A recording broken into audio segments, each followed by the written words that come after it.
All of PCH is on fire right now.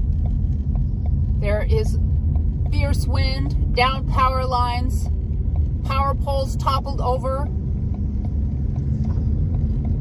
Things are exploding. Gas lines are on fire.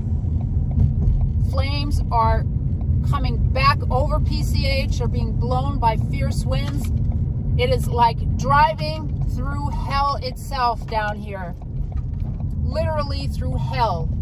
This is madness down here. These homes are on fire and you can feel the heat from the flames even from inside your car. It is insane down here.